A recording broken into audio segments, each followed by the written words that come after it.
نبی پاک صلی اللہ تعالیٰ علیہ وآلہ وسلم نے اعتکاف کا جو مقصد بیان کیا وہ شب قدر کی تلاش بیان کیا۔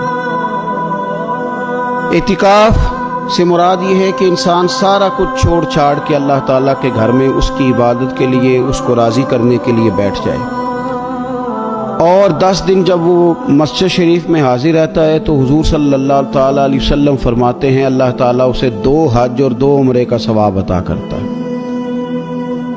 اعتکاف کے اندر کچھ باتیں بڑی ضروری ہوتی ہیں، جیسا کہ انسان کو بلا ضرورت طبی مسجد سے باہر نہیں آنا، اس کو کوئی فضول بات نہیں کرنی، اس کو کوئی ایسا کام نہیں کرنا کہ جو شریعت اسلامیہ جس سے منع کرتی ہو۔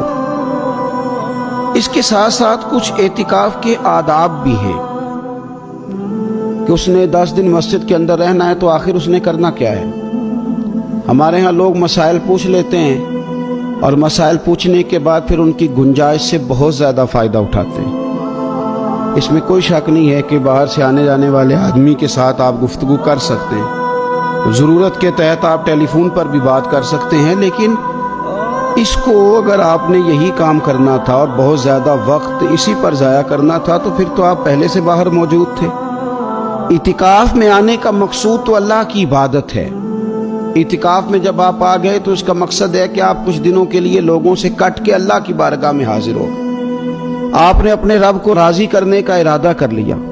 تو اعتکاف میں ایک تو شوق سے آئیں۔ ہمارے علماء نے لکھا ہے کہ زندگی میں ایک بار تو اعتکاف کاری لینا چاہیے، اس پر توجہ ہو ہی جانی چاہیے۔ وقت ملنا تو زندگی میں پراپر طریقے سے تو بڑا مشکل ہوتا ہے، لیکن وقت نکال کے اعتکاف میں ایک دفعہ تو زندگی میں آ ہی جانا چاہیے، اور کسی کو ہر سال موقع مل جائے تو پھر تو کیا ہی بات۔ تو اعتکاف کے اندر جو کام ہم نے کرنے ان میں سب سے زیادہ اور سب سے پیارا کام یہ ہے کہ کثرت کے ساتھ قرآن پاک کی تلاوت کریں۔ نبی پاک صلی اللہ تعالیٰ علیہ وآلہ وسلم رمضان المبارک میں قرآن پاک کا دور فرماتے تھے حضرت جبریل امین علیہ السلام کے ساتھ، اور جس سال حضور کا وصال ظاہری ہوا اس سال حضور فرماتے ہیں 2 مرتبہ قرآن پاک کا دور کیا۔ 2 دفعہ حضور نے حضرت جبریل امین کو قرآن شریف سنایا اور 2 دفعہ انہوں نے نبی پاک صلی اللہ علیہ وسلم کو سنایا۔ تو بہت کثرت کے ساتھ قرآن پاک کی تلاوت کی جائے۔ ایک پہلو اور بھی ہے اس کا، اس پر بھی آپ توجہ کریں گے۔ قرآن مجید کو پڑھنا بھی ضروری ہوتا ہے اور صحیح پڑھنا سب سے زیادہ ضروری ہوتا ہے۔ تو اگر آپ کسی ایسی مسجد میں تشریف فرما ہیں جہاں آپ کے لیے بندوبست کیا گیا ہے تو کوشش کریں کہ وہاں قاری صاحب سے، عالم صاحب سے، امام صاحب سے آپ قرآن مجید کو سیکھیں، اور کوئی زیادہ مشکل نہیں ہے۔ پورے 10 دن آپ موجود ہیں، اور اگر آپ 10 دن پوری توجہ کے ساتھ قرآن مجید کے مخارج پہ لگائیں گے تو امید ہے کہ بہت حد تک آپ کو قرآن مجید سمجھنے میں، پڑھنے میں آسانی ہونے لگے۔ دوسرا، اعتکاف میں جب آپ موجود ہیں تو آپ کو کوشش کرنی ہے کہ آپ محاسبہ نفس پر توجہ دیں۔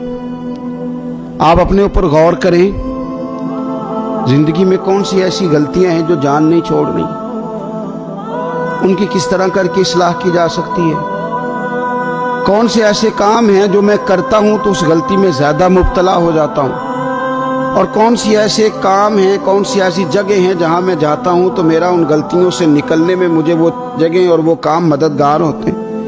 تو اپنے محاسبہ نفس پر توجہ دی جائے۔ اعتکاف کے 10 دنوں میں موقع ملتا ہے انسان کو اپنے لیے سوچنے کا۔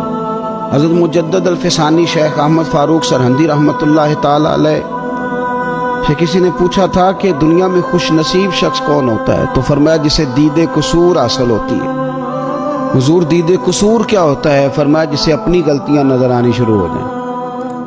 جب اللہ تعالیٰ کسی کے ساتھ بھلائی کا ارادہ کرتا ہے تو اس کی کمزوریاں، اس کی غلطیاں اس کے سامنے لاتا ہے تاکہ اسے اصلاح کا موقع ملے، اور جب ایسا نہیں ہوتا تو پھر تو لوگ جب غلطی مانیں گے ہی نہیں تو اصلاح کیسے ہوگی؟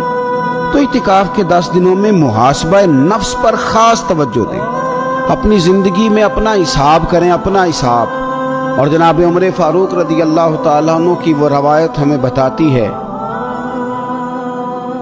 کہ حساب کر لو اس سے پہلے کہ تمہارا حساب کیا جائے۔ تیسری بات، ایک تو قرآن پاک پڑھیں گے، ایک محاسبہ نفس کریں گے، تیسری بات مراقبہ کریں۔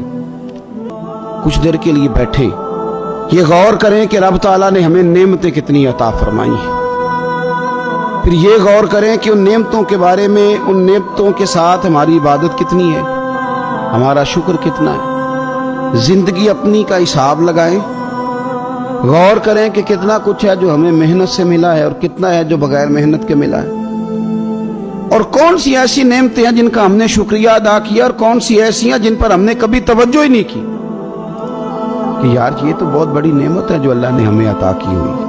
اپنی گردن کو جھکا کے تھوڑا غور و فکر کریں۔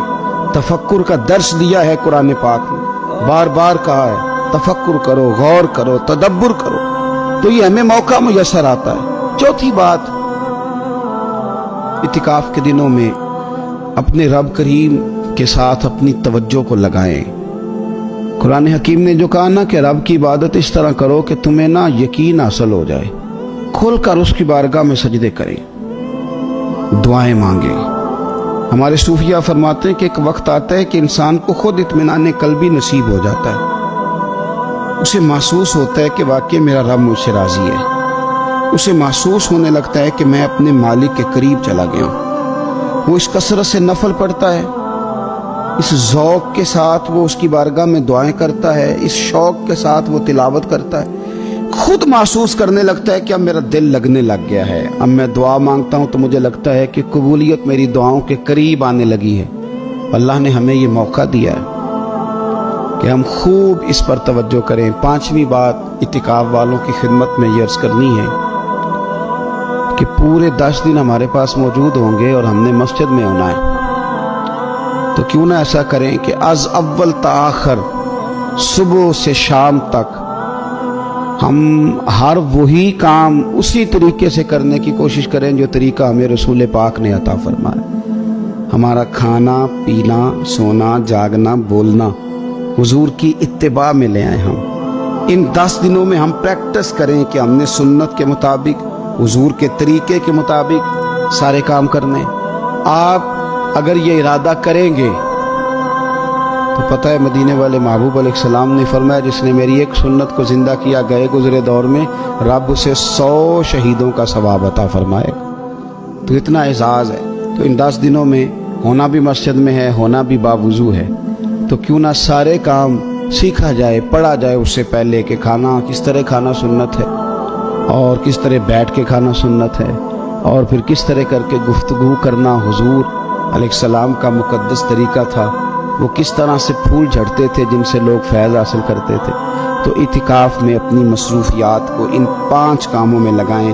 ایک تو تلاوت قرآن حکیم کریں، دوسرا محاسبہ نفس، تیسرا مراقبہ کریں، تدبر کریں، غور کریں اپنے اوپر بھی اور اللہ تبارک و تعالیٰ کی نشانیوں پر بھی، اور چوتھا یہ کہ کوشش فرمائیں کہ ہم اپنی عبادت کو، اپنی دعا کو، اپنے استغفار کو اس طرح کا بنائیں کہ ہمیں محسوس ہو کہ قرب الہی کے جانب ہمارا سفر ہے۔ اور 5واں، ان 10 دنوں میں سنت اور شریعت کی وہ ساری چیزیں جس کا دین ہم سے مطالبہ کرتا ہے۔ اب تو ہم بالکل دنیا سے ایک سائڈ پہ ہو کے بیٹھے ہیں، اب تو اس طرف توجہ کریں۔ اللہ تعالیٰ سمجھنے کی توفیق عطا فرمائے۔